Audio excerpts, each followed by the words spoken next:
Hello दोस्तों, तो आज का टॉपिक है गंगा नदी के बारे में कि गंगा नदी के जो उद्गम स्थल है उसके बारे में बहुत से बच्चों को, बहुत से दोस्तों को कन्फ्यूजन रहता है कि गंगा नदी निकलती है, कहाँ से निकलती है। तो आपको बता दें कि गंगा नदी निकलती नहीं है, गंगा नदी बनती है और किन नदियों के मिलने से बनती है वो आपको हम इस वीडियो में बताने वाले हैं, तो वीडियो में बने रहें। तो सबसे पहले हम जान लेते हैं क्या कि उत्तराखंड यानी उत्तराखंड क्या है। उत्तराखंड के हम दो भागों में बांटते हैं। एक छोटा सा भाग है पूर्वी भाग जिसे कहते हैं कुमायूं, और यह बड़ा भाग है गढ़वाल। गढ़वाल जो है यानी कुमायूं जो है यह पर्यटक स्थलों के लिए माना जाता है, जबकि गढ़वाल जो है यह पूरे ग्लेशियर से भरा हुआ है यानी हिमानी से भरा हुआ है। यानी इसमें ज्यादातर क्या है, हिमानी है यानी ग्लेशियर है। इसी में एक जगह है क्या, बद्रीनाथ, ये समझ में आ गया। उसके बाद एक जगह है क्या, बद्रीनाथ। बद्रीनाथ में जो है सो एक ग्लेशियर है जिसका नाम है संतोपत हिमानी यानी संतोपत ग्लेशियर। कौन है, संतोपत हिमानी यानी ग्लेशियर। संतोपत ग्लेशियर जो है, जैसे यहाँ पे एक संतोपत ग्लेशियर है, यहां पर से दो नदियां निकलती है। पहला नदी धौली गंगा, दूसरी विष्णु गंगा। तो दोनों नदियों को हम आपको बता देते हैं। जैसे यहां पर से दो नदी निकलती है और दोनों नदी एक जगह आके मिलती है ना। और जहां पे आके मिलती है तो क्या है दोस्तों कि आपको अच्छे से हम बताने की कोशिश कर रहे हैं, आप वीडियो में जरूर बने रहें। दो नदियां यानी जो संतोपत हिमानी है, जो ग्लेशियर है, ग्लेशियर आपको पता होना चाहिए किसे कहते हैं कि बर्फों का जो एक पहाड़ जैसा टीला होता है उसे हम ग्लेशियर कहते हैं। किसको, बर्फों का जो पत्थर की तरह बन गया होता है उसे हम ग्लेशियर कहते हैं। तो यहाँ पर से क्या है, ग्लेशियर पिघलता ही रहता है, तो पिघल करके वो पानी के रूप में यहाँ पर से दो नदी निकलती है। कौन कौन नदी, तो एक हो गया क्या, विष्णु गंगा, और एक का नाम है क्या, धौली गंगा। ये है धौली गंगा, ये है विष्णु गंगा। और धौली गंगा विष्णु गंगा दोनों क्या है, निकलती है संतोपत हिमानी से निकलती है और यहां पे आके मिलती है। इस जगह को कहते हैं विष्णु प्रयाग। कहां पे, विष्णु प्रयाग में, प्रयाग यानी विष्णु प्रयाग में आके मिलती है। तो सबसे पहले आपको बता दें कि प्रयाग किसे कहते हैं। प्रयाग कहते हैं कि जब दो स्थल को मिलने की जगह उसे प्रयाग कहते हैं। यहाँ पे क्या है कि धौली गंगा और विष्णु गंगा जो नदी है दोनों को मिलने का स्थल क्या है, यहाँ पे है। तो इस जगह को क्या कहा गया है, मतलब प्रयाग तो है ही, प्रयाग मिलने की जगह को प्रयाग, लेकिन इस जगह का नाम दे दिया गया है विष्णु प्रयाग। हिंदू धर्मों में 5 प्रयाग है, वो पांचों प्रयाग को आपको हम बारे में बताने वाले हैं, तो वीडियो में बने रहें। तो क्या हो गया कि यहाँ पर धौली गंगा और विष्णु गंगा दोनों आके मिल गया, तो कहाँ मिला, विष्णु प्रयाग में। विष्णु प्रयाग में तो यहाँ पर से क्या है कि दोनों नदी की जो गहराई है ना वह समान है। जब दोनों नदियों की गहराई समान हो तो क्या है, उसका नाम बदल दिया जाता है। तो यहाँ पर से कौन सी नदी निकलती है, अलकनंदा नदी निकलती है, मतलब अलकनंदा नदी बनती है। अलकनंदा जैसे आगे बढ़ती है, आगे बढ़ने के बाद यहां पर से एक नदी मिलती है, वह नदी का नाम है क्या, एक नदी आके मिलती है जिसका नाम है नंदाकिनी।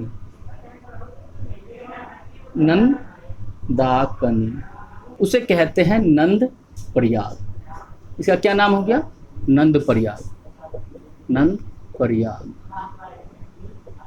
यानी ये जो जगह है यहाँ पे कौन है, अलकनंदा नदी और नंदाकिनी नदी दोनों आके मिलती है। इस जगह को कहते हैं क्या, इस जगह को कहते हैं क्या, नंद प्रयाग। और जैसे यह क्या होता है कि नंदाकिनी नदी की गहराई कम होने की वजह से और अलकनंदा नदी की गहराई ज्यादा होने की वजह से यह नदी जो आगे बढ़ती है उसे अलकनंदा ही कहा जाता है। तो यह क्या है, अलकनंदा ही नदी है। अलकनंदा नदी जैसे ही आगे बढ़ती है, यहाँ पर से एक नदी आके मिलती है, वह नदी है पिंडार। कौन है, पिंडार। एक नदी आके मिलती है, क्या है, पिंडार। और पिंडार जहां पे मिलती है, मतलब जहां पे मिलन स्थल है, यह अलकनंदा और पिंडार, कौन नदी, पिंडार। पिंडार और अलकनंदा जिस जगह पे मिलती है उसे कहते हैं कर्ण प्रयाग। समझने की कोशिश करें कि मतलब क्या हो गया, विष्णु प्रयाग, नंद प्रयाग और कर्ण प्रयाग। कर्ण प्रयाग, फिर भी यहाँ पे कर्ण प्रयाग में कौन दो नदियां मिलती है, तो पिंडार नदी और अलकनंदा नदी, ये जो नदी बनती आ रही है, क्या है, अलकनंदा नदी। फिर क्या होता है कि यहाँ पे कि पिंडार नदी की गहराई जो है थोड़ा कम है, लेकिन अलकनंदा नदी की गहराई जो है थोड़ा अधिक है। तो यह नदी का नाम चेंज नहीं होता है।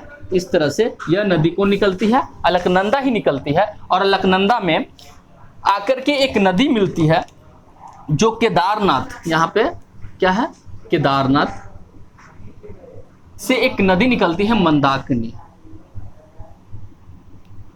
क्या है, केदारनाथ से एक नदी आके निकलती है, कौन है नदी, मंदाकिनी।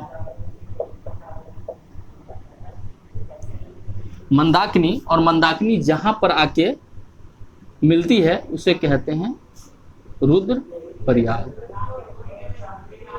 यानी क्या है, केदारनाथ से एक नदी निकलती है, वह नदी कौन है, मंदाकिनी। मंदाकिनी आकर के कहाँ मिलती है, कहाँ मिलती है, अलकनंदा नदी में। अलकनंदा नदी और मंदाकिनी नदी जिस जगह पे मिलती है उसे कहते हैं रुद्र प्रयाग, समझे।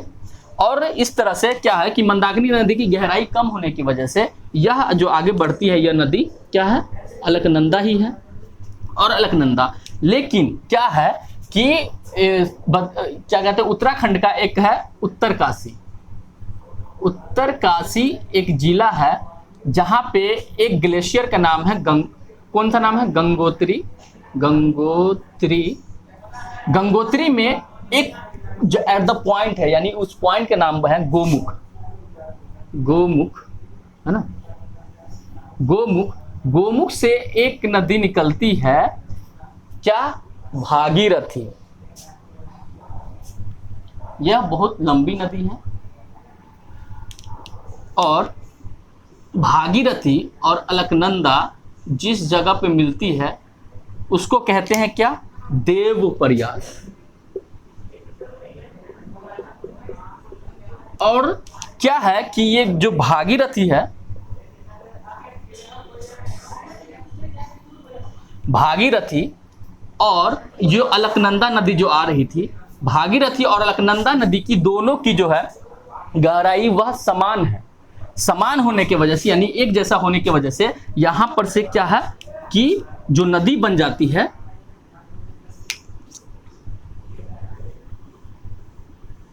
यानी इसका नाम बदल दिया जाता है। यानी अलकनंदा नदी और भागीरथी दोनों नदी का नाम बदल करके इसको गंगा नाम रख दिया जाता है।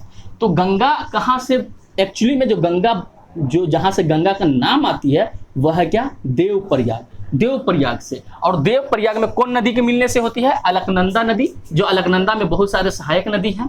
और यहाँ से क्या है, गंगोत्री से के गोमुख एक पॉइंट है, वहां से भागीरथी नदी निकलती है, कहाँ आके मिलती है, देव प्रयाग में। और देव प्रयाग से, यानी यहाँ पे दोनों नदी की गहराई समान होने की वजह से यहाँ पे नदी का नाम रख दिया जाता है गंगा। लेकिन उत्तराखंड के लोग भागीरथी को ही गंगा नदी कहते हैं, इस वजह से कि यहाँ इसकी लंबाई बहुत अधिक है और इसको सहायक नदी कहती है। लेकिन जो गंगा हम लोगों के पास जो आती है बिहार में, बिहार होते हुए जो पश्चिम बंगाल में जाती, उत्तर यूपी होते, बिहार होते जो जाती है पश्चिम बंगाल में, तो यह गंगा कहलाती है। लेकिन पश्चिम बंगाल में जाकर के यही गंगा फिर जाके भागीरथी नदी कहलाती है। तो है ना, तो इस तरह से जो गंगा, तो अगर आपको क्या है कि जैसे एसएससी, मतलब एसएससी के छोटे मोटे एग्जाम, रेलवे के छोटे मोटे एग्जाम जो होते हैं, उसमें अगर पूछे जाए, चपरासी जैसे एग्जाम होते हैं, तो गंगा नदी कहाँ से निकलती है, तो वह गंगोत्री से ही निकलती है, ये कह दे। लेकिन अगर आप बड़े स्तर पर के एग्जाम दे रहे हैं तो आपको इस तरह से बताना होगा कि क्या है, गंगा नदी कहीं से निकलती नहीं है, गंगा नदी बनती है। और वह बनती कहाँ है? देवप्रयाग में बनती है। कौन नदी के मिलने से? अलकनंदा नदी और भागीरथी के मिलने से बनती है। तो इस तरह से आपको समझ में आ गया होगा कि पहले नदी यानी धौली गंगा और विष्णु गंगा जहाँ पे मिलती है उसे विष्णु प्रयाग कहते हैं। इस तरह से एक नदी आती है अलकनंदा, अलकनंदा में एक नदी आके मिलती है नंदाकिनी। नंदाकिनी नदी जिस जगह पे मिलती है और अलकनंदा जहाँ पे मिलती है वो नंद प्रयाग कहलाता है। फिर यहाँ से एक नदी निकलती है, कौन? अलकनंदा ही जो है वही निकलती है। और अलकनंदा में फिर एक और नदी आके मिलती है पिंडार। पिंडार और अलकनंदा जहाँ पे मिलती है उसे कहते हैं कर्ण प्रयाग। और कर्ण प्रयाग से यहाँ से फिर एक नदी निकलती है, उसका नाम है अलकनंदा ही, नाम चेंज नहीं होता है। और अलकनंदा में केदारनाथ से क्या है, एक नदी निकलती है मंदाकिनी। मंदाकिनी मंदाकिनी और अलकनंदा जहाँ पे मिलती है उसे कहते हैं रुद्रप्रयाग। और रुद्रप्रयाग से फिर यहाँ से जो नदी वही बनती है अलकनंदा ही, क्योंकि गहराई अलकनंदा के अधिक होने की वजह से नाम चेंज नहीं होता है। और यह क्या कहलाता है? अलकनंदा ही। अलकनंदा कहाँ आती है? यहाँ पे, और यहाँ देवप्रयाग में। और यहाँ से गंगोत्री से एक भागीरथी नदी आके मिलती है देवप्रयाग में, और अलकनंदा एक दोनों एक दूसरे के मिलती है। तो कहाँ मिलती है? देवप्रयाग में। तो इस जगह पे दोनों नदी का क्या है, गहराई समान होने की वजह से यह इसको गंगा नाम दे दिया जाता है। तो इस तरह से गंगा को जो और अलकनंदा कहाँ के मिलती है? देवप्रयाग में। तो आपको याद रहना चाहिए कि किस तरह से गंगा हम लोगों को तक पहुंचती है। आपको समझ में आ गया दोस्तों? कौन पंच प्रयाग कौन कौन है? विष्णु प्रयाग, नंद प्रयाग, कर्ण प्रयाग, रुद्र प्रयाग और देव प्रयाग। हिंदू धर्मों में ये पंचों प्रयाग के पास जाना मतलब शुभ माना जाता है। तो इस तरह से आपको समझ में आ गया होगा दोस्तों। तो आज का वीडियो कैसा लगा हमें कमेंट में जरूर बताएं, और अच्छा लगा है और अगर ये जरूर मतलब जरूरी का है तो अपने दोस्तों को भी शेयर करें, जिससे उसे भी यह हेल्प हो सके। और हमें कमेंट में जरूर बताएं कि कैसा लगा। अगर चैनल पे आप नए हैं तो चैनल को जरूर सब्सक्राइब करें और बेल आइकन को भी प्रेस करें, जिससे मेरे आने वाली हर वीडियो आप तक पहले पहुंचे। और जो चैनल पे हैं, जो मेरे वीडियो देख रहे हैं, अगर आपने सब्सक्राइब कर रखे हैं तो आपको बहुत बहुत धन्यवाद देते हैं। तो मिलते हैं अब नेक्स्ट वीडियो में। आज के लिए इतना ही। जय हिंद।